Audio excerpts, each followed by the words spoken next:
Originally, I was going to do the preview for the weekend game first, and then I will be doing the review for the midweek games, but I decided to kind of switch it around and first do the review for the midweek games, and then I'll do the preview for the weekend games. And in other words, I'm basically doing the traditional way where I usually are doing the review for the midweek games first, and then I do the preview for the weekend games. But that being said, this shouldn't take very long time to review since there's only 6 games that has happened, and most of these games feature a lot of goals, and there were definitely a couple of these that were blowout victory by the winning team, and there's definitely some teams that, yeah, they must really hate their team right now and really hate their owner with the way that they have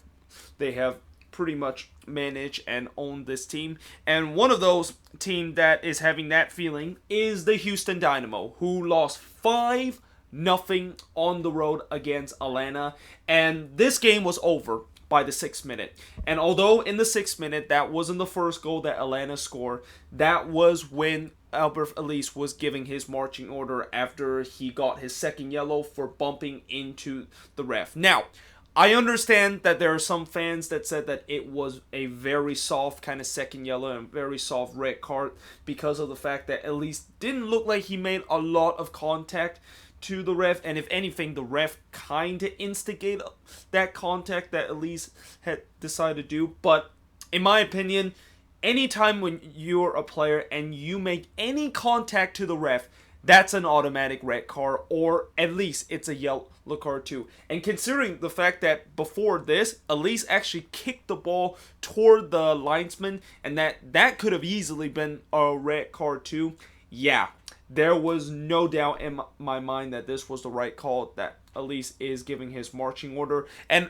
when that happened, I knew this game was over because, once Houston's down to 10 men, I knew Houston wasn't most likely going to win this because, 1, they're on the road, which is their worst enemy this season, and 2, they're playing an Atlanta team that is definitely very angry after what happened on Sunday when they lost to Seattle 2-1 and also lost one of their player due to a torn ACL injury. So, yeah, they definitely put their anger in this game, and they started the goal scoring spree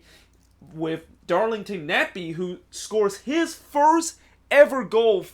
as an Atlanta player, which, it only took 2 seasons for him to finally get into the goal scoring chart, but he scores from Gresso and Hyman to give Atlanta a 1-0 lead. 2 minutes later, Brandon Vasquez scores to make it 2-0 in favor of Atlanta. Some poor defending from the Dynamo, just letting Vasquez just completely unmarked in the box where he basically had that one very easily. And poor defending has been the story for the Dynamo this season. And in the second half, things gets worse for Houston as Joseph Martinez scores his first of what would be 2 goals from this game from Julian Gresso. Then he would score again 10 minutes later from Remedy to make it 4-0 in favor of Atlanta. Gresso would then add the cherry on the top to make it 5-0 in favor of the Five Stripes. And that would be the final score of this game, as the shots in this game, 23 shots compared to 5 that Houston had, 8 shots on goal compared to 1 that Houston had,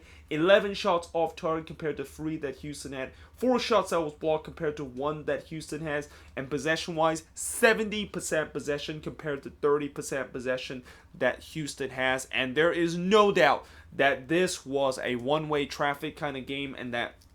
Atlanta pretty much just completely destroyed Houston in this game, and that if you're the Dynamo, yeah, this game is going to be one that you will definitely likely to forget, but not just the fact that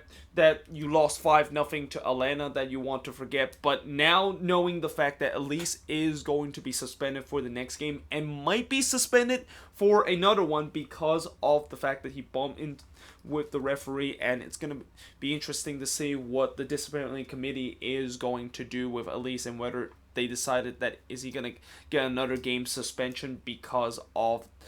that violent contact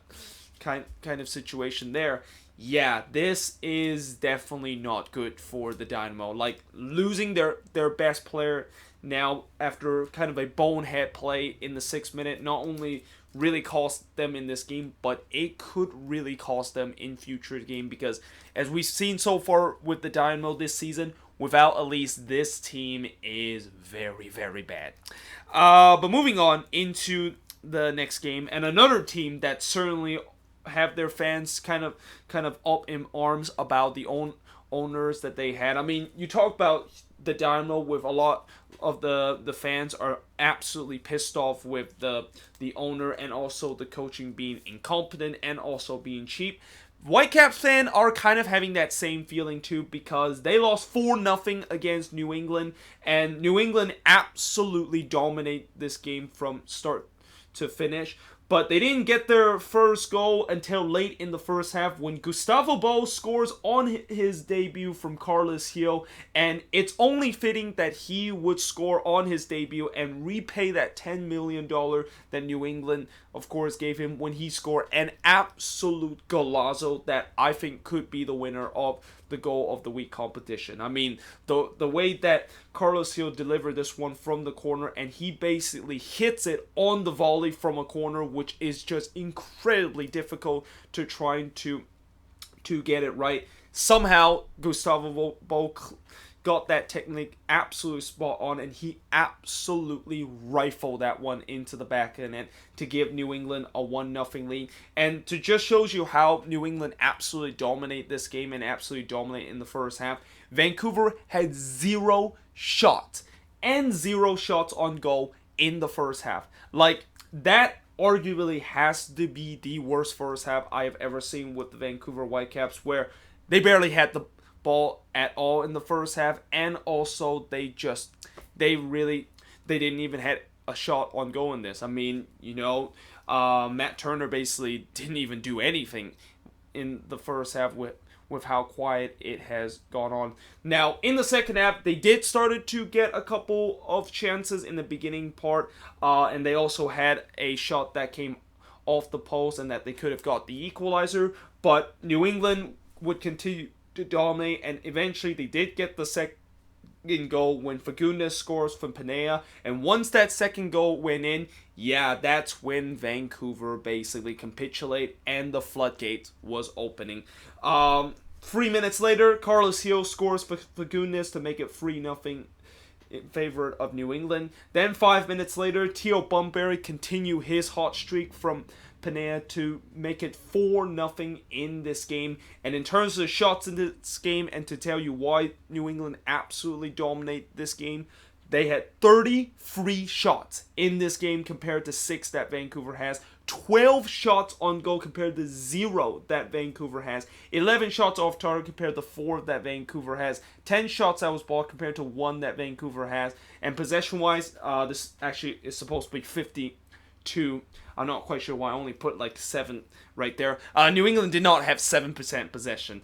They actually have 52% possession compared to 48% possession that Vancouver has. But overall, New England absolutely dominate this game from start to finish, and the scoreline really showed that in this one. And like I said, with Vancouver, this is definitely getting very, very dire. And things does not get easier for the Whitecaps because now they have to return home on a short rest to play one, if not the hottest team right now in the league, that is the San Jose Earthquakes. And I mean, there better hope that in that game against the Quakes that hopefully the Quakes with them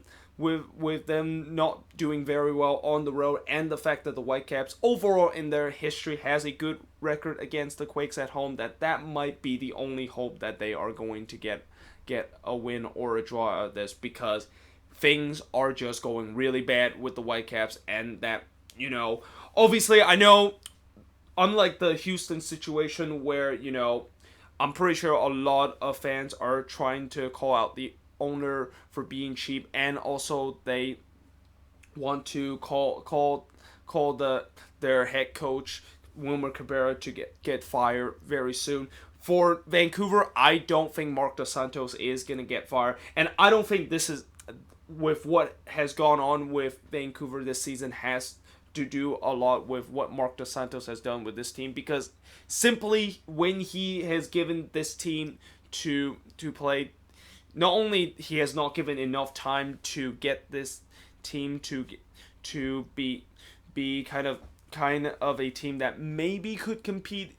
for this season, but it's also due to the fact that those pieces that they got have just failed miserably, and the front office and the ownership are really not doing a very good job in terms of trying to cash in those Alphonso Davies kind of money after what they did in the offseason, transfer him to Bayern Munich. So yeah, I mean, there's no doubt that I understand why Whitecaps fans are absolutely pissed off about their GM and also the way that their ownership has approached this team, and that in many ways some of the signings that they have done has been kind of pitching and kind of just cheap signings that doesn't really help the team in the future. But as for New England, yeah, there is no doubt that this team is continued to be one of the hottest team in the league, and as I said many times before, what a difference it makes when you actually have a new GM and also have a manager that is very experienced and known to have a winning kind of culture, and the fact that you are also started to spend money and trying to splash out the cash to trying to improve in your position in the league. So yeah, certainly congratulations to New England. Continue their hot streak in that. I think that's now 9-game unbeaten for them. But moving on, in the next match is Chicago. And like Vancouver and Houston, Chicago is another team that is in a very dire situation, and that the fans are absolutely fuming about the situation that the team is. And in many ways, I think the Chicago situation is very similar to the Houston situation, where, you know, with the Houston situation, with the coaching and also the ownership and the front office being incompetent, it's the same thing with the Fire ownership and also the coaches that they have. And after this result where they drew 2-2 against Columbus, I am definitely won't be surprised if somebody is going to lose their job. And in fact, I'm actually really surprised that nobody has lost their job for the Chicago Fire team, because I thought after that loss against FC Cincinnati at home, and when you lose to the worst team in the league at home, that should definitely sound alarm bells, and definitely is a clear message that somebody's need to get fired and somebody need to really be ousted from this team. But apparently that isn't the case, and in a must-win game against the Columbus Crew, the Chicago Fire did not do that. Now, in the first half, they did get a 1-0 lead, and it was Georgi Mihailovic scoring from Przemysław Frankowski, and this was actually a great goal from Mihailovic, where he basically just chests this one down and hits it off the volley. I wrote goal of the week with a question mark, and, you know, after what I saw from Gustavo Bol, I feel like the goal from Bol might be a little bit more impressive and might be the one that might win over Mihailovic kind of goal also. I mean, the goal that Mihailovic scored is definitely beautiful, but the way that Gustavo Bol was able to hit that just simply off the volley like that, yeah, that is just absolutely impressive, and something that it is incredibly hard to do. And, you know, I think if there is a goal of the week kind of competition, most likely I would say Gustavo Bol would win this one over Mihailovic, who also hits it off the volley, but he basically kind of chests it down, and the ball actually hits the ground once, and then he basically hits it off the volley. So Chicago had a 1-0 lead heading to halftime, but they immediately gave that lead away in the second half when Zardes scored from Argado and Sosa to tie the game at 1-1. Sapon did give the Fire a 2-1 lead 16 minutes later, but just as you thought the Chicago Fire was going to get a much needed 3 points, Columbus scored a late equalizer, and it would be the former Atlanta United player Romero Williams, who's just been on this team for a couple of weeks, scored from Diaz and scored his first goal for the Columbus Crew to tie the game up and salvage a point for the Crew in this game. And in terms of the shots in this game, Chicago had 19 shots compared to 10 that Columbus had, 6 shots on goal compared to 5 that Columbus had, 8 shots off target compared to 3 that Columbus had, 5 shots out was blocked compared to 2 that Columbus had, and possession-wise, 55% possession compared to 45% possession that Columbus had. And again, Chicago had a lot of shots and a lot of chance to put the ball into the back of the net. But once again, as it has shown, and it has been kind of the trend in these past couple of games, despite the fact that they had so many chances to score and the stats basically show you, they are unable to put things away. And like I said before, I think somebody's got to be fired in terms of these next couple of weeks if this kind of performance can continue. Because the longer, if this team stays with Veljko Paunovic and also the same front office that they are having right now, I think this team is done. Like, there is no way I can see this team being in the playoffs, and that this team has slowly become one of the most inconsistent team in this season to now just straight on being a hot garbage kind of team. But moving on into the next match is TFC. So TFC got another win, and they got a win to keep them just above the red line as they beat the Red Bulls 3-1 in a game where both teams, of course, come off of a derby win over the weekend. And in the first half, Josie Altidore actually scored from Sabusa Endo to give TFC a 1-0 lead. And I also put goal of the week ? Because this was a lovely back heel from Josie Altidore. I mean, it was a good ball from Endo, but the way that Altidore was basically decided to do a cheeky back heel kind of shot to put it into the back of the net, I mean, that is just absolutely filthy. And TFC just like that took a 1-0 lead. But the Red Bulls, they really had chances to get the equalizer after this goal. And really throughout this game, the Red Bulls, I think they actually had more chances than TFC had throughout this game, and you could say that they were actually kind of the better team that TFC had. But one of the big reasons why TFC won this game, they were very clinical in terms of their chances, and that the Red Bulls basically shoot themselves in the foot because of silly mistake. And one of those silly mistakes came in the 26th minute when Kamar Lawrence basically brought down Larea, and that Larea was in no point or no threat of in terms of trying to score. And that, when Kamar Lawrence fouled Larea, it was actually near the right side of the box and nowhere near a chance for Larea to basically hit it on goal. And that TFC, of course, wins a penalty. Pozuelo puts it away to take a 2-0 lead. The Red Bulls, of course, continue to have chances to score a goal to get back into this game, but they couldn't do that. And part of that also has to do with the fact that Quinton Westberg had another amazing game, and that he started quietly becoming one of the best goalkeeper in the league with the performance that he had in the last couple of games, and the performance that he had in the last couple of games, and making some big save for TFC has really kind of stole a couple of points for TFC if he wasn't in net. I mean, I know this TFC defense, after what happened tonight, is still absolute garbage, but the fact that Westbrook made those big saves to kind of distract you from the fact that the TFC defense is bad is kind of a sight of good news for TFC in terms of these last couple of games. But, as I said, the Red Bulls continued to have chances to score, but they couldn't do that. And then in the second half, they finally put one into the back of the net when Tom Barlow scored from Etienne Jr. to give them the first goal and cut the deficit in half. And at that point, I thought, okay, well, the Red Bulls finally got the goal that they definitely deserved, and that they had a lot of chances in this game. Surely this second goal is not going to come by very, very... it's not going to come by any longer, but instead, we did have a goal in this game, but it wasn't actually from the Red Bulls, but instead it was TFC to basically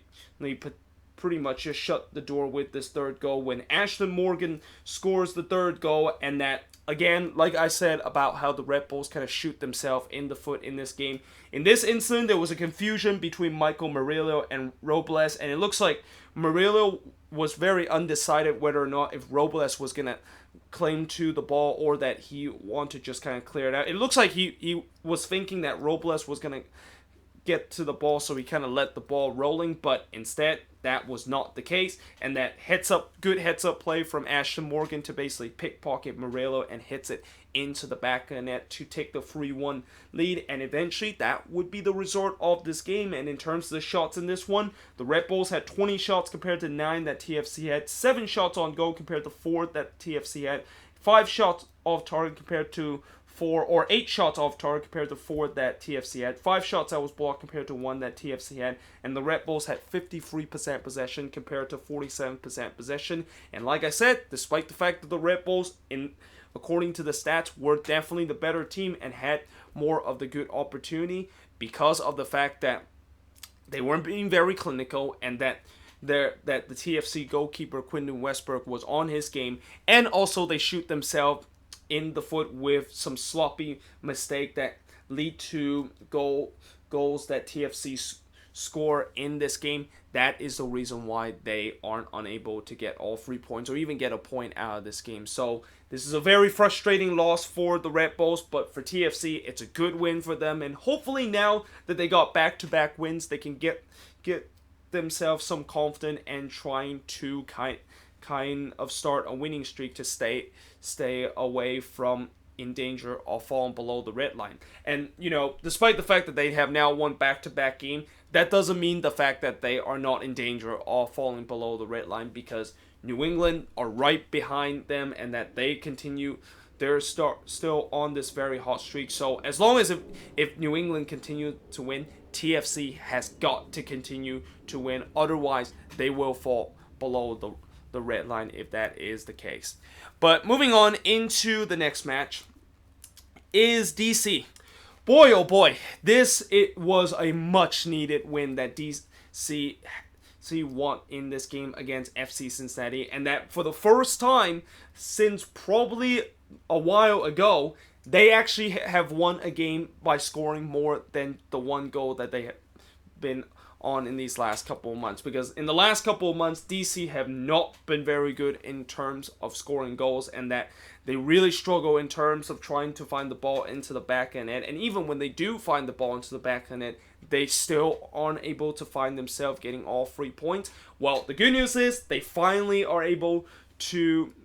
score goals once again, and also at the same time get all 3 points as they won 4-1 against FC Cincinnati. And, FC Cincinnati had the chance to get the first goal early on when Kendall Waston actually hits the post off of a header, but then 20 minutes later, it will be Rodriguez scoring from Wayne Rooney. It was a lovely curler there from Rodriguez to give DC a 1-0 lead. Then FC Cincinnati had a penalty which Ledesma was able to convert, but I think this is the first time I actually wrote this on the board, but I wrote it was clearly not a penalty. And the reason why this was clearly not a penalty was when this free kick was taken, this free kick actually struck the wall, and it actually struck Paul Arriola's hand, but for whatever reason, the referee said it was a penalty, and I was absolutely shocked the fact that this was a penalty. Like, even the ESPN announcer were absolutely shocked the fact that it was a penalty, because we've seen so many times when there was a free kick taken and that it hits the wall. Sometimes when the ball hits the wall and it hits off of a hand in that wall, more times or not, the referee is not going to be given a penalty. And what makes this even more blatantly the fact that it wasn't a penalty was that Paul Arriola basically took his arm, and that his arm was basically not in an unnatural position when he does that. So I have no idea why in the world that was called a penalty. It was clearly not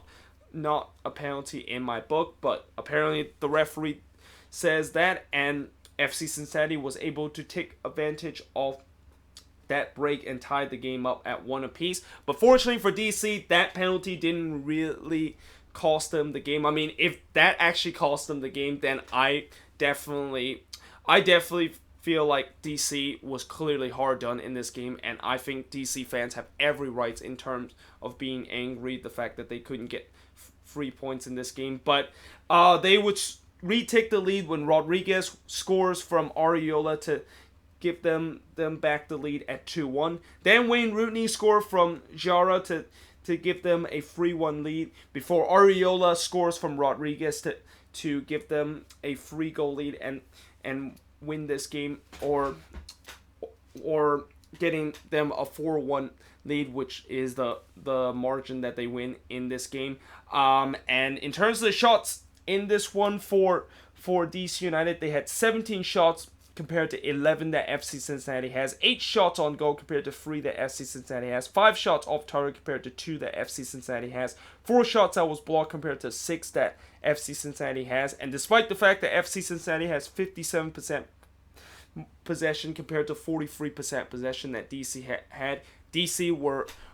did more with the possession. And I forgot to mention that Rodriguez actually had a monster game in this one, and that he definitely should be the man of the match after scoring 2 goals and also assisting 1 in this game. So yeah, overall for DC, it's a good victory, and it's a win that they desperately need. And I'm not really going to say that their goal scoring woe has completely cured, because one, they're playing against FC Cincinnati, which their defense for FC Cincinnati has just been absolutely atrocious in this game. And on top of that, FC Cincinnati is the worst team in the league right now. So yeah, I'm not going to say that they completely are back in terms of their goal scoring form, that is DC United, but still, it's good that they, of course, finally able to find their stride again. And as for FC Cincinnati, well, I guess it's back to reality after they had that 2 game where they had a good run. And I think this season we have seen so far for FC Cincinnati, they tend to have like one short run where they, of course, get back-to-back victory, and then they started to look very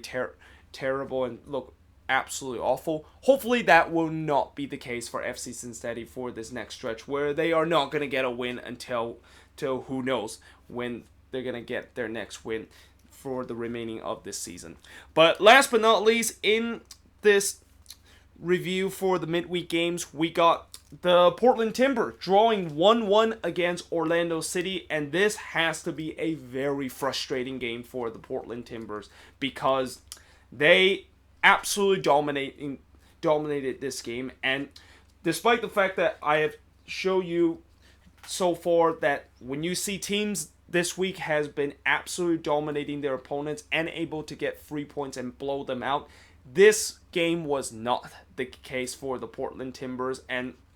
in many ways, you got to credit Orlando City in terms of the tenacity and the resilience to basically bunker in this game and able to get a point out of this. And in the first half, they actually took a surprising lead when Patino scores to give them a 1-0 lead, and that was actually the first shot that Orlando City has. And what's interesting about this goal was that this was actually a goal that I think could have been prevented if Zarek Valentin didn't just decided to kind of let the ball out, and that as soon as he was about to pick the ball up, he got pickpocketed, and that it kind of start a transition attack for Orlando City, which they were able to put the ball away. But if Valentin realized that ball was not going to go off the line, and that he, of course, just maybe clear that ball away, this goal probably would have not happened. And we have seen so many times this season where, one sloppy mistake is all it takes for a team to score, and that even if you commits the most smallest mistake, and that you maybe switch off for 1 second, that is all it takes for an opponent to potentially capitalize. And in this case, that is exactly what Orlando City has. And in the second half, Portland absolutely dominated the second half, and they were really pushing for that equalizer, and Orlando City was basically sitting back and trying to defend. And I thought they got the job done in terms of the way that they defended in this game, and that Portland was getting really frustrated the fact that they couldn't break down this wall that Orlando City seems to put in front of goal. But they eventually did break down that Orlando City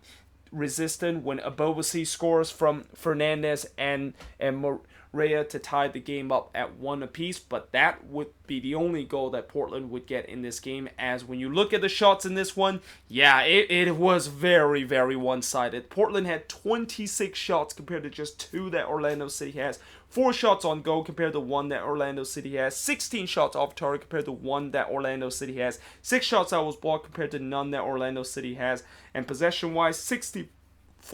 possession compared to 36% possession that Orlando City has. And that, despite the fact that Portland absolutely dominated in this game and that it felt like it was just Portland Timbers against the Orlando City defense, which is just basically park the bus and put a wall in front of goal, they could not quite find a way to try to break that resistance and able to win this game despite all that pressure that they put on that defense. And I guess maybe in some way Orlando City might have just gave a blueprint to all the teams that it's going to be playing against Portland in these latter stretch of the season at Providence Park, because as long as you are very defensive organized and that you are able to be very committed and also take advantage of a mistake that Portland sometimes does make, then you are going to able to snatch a point out of this. And that we've seen before, this Portland team does struggle in terms of trying to break defense down. So yeah, we will see if Portland can basically find a way to do that, because I have a feeling a lot of team is going to try to do that, and that, I know every team is not going to be as successful as what Orlando City did tonight, and that every team is probably not going to try to do that against the Timbers, but it's clear that some teams are going to try to do that, but they're going to also try to maintain to be a team that can actually score a goal against Portland, and that it's now up to Portland to not only take advantage of them winning some game at home, which so far